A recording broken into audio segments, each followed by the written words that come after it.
Patricia Dzikounou vit à Aladjo, une banlieue très peuplée de la capitale du Ghana, Accra. Elle dit qu'elle et sa famille luttent chaque année contre le paludisme. L'année dernière, j'ai failli mourir parce que le paludisme était très grave. Je souffrais de fièvre et je vomissais continuellement. Ma fille a également été touchée par le paludisme au même moment. Nous avons dû être transportés d'urgence à l'hôpital pour y être soignés. Le paludisme, qui provient de piqûres de moustiques infectés, tue chaque année de nombreuses personnes à travers le monde. En 2023, près de 250 millions de cas de paludisme ont été enregistrés en Afrique, avec environ 600 000 décès, selon l'Organisation mondiale de la santé.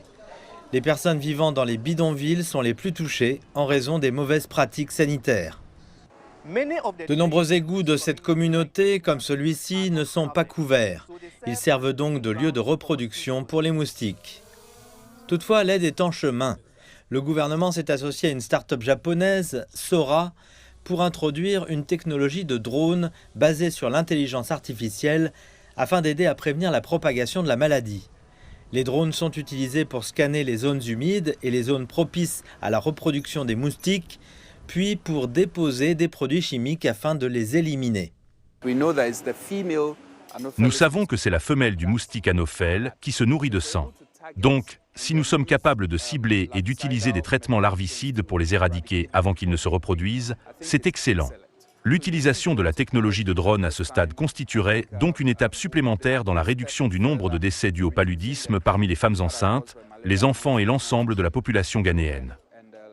Cependant, tout le monde n'est pas convaincu que la technologie de drone puisse à elle seule contribuer à l'éradication du paludisme. Ibrahim Khalidou, chef de communauté, est ici pour sensibiliser à l'initiative. Mais il pense aussi que les gens doivent être plus conscients de la façon dont ils peuvent eux-mêmes contribuer à l'éradication de la maladie.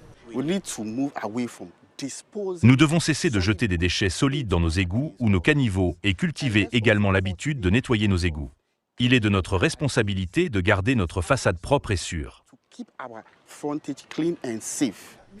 Patricia Dzikounou espère que la technologie de drone, lorsqu'elle sera introduite, pourra enfin expulser la maladie de sa communauté et permettre à sa famille de vivre plus librement, sans la menace d'une maladie mortelle.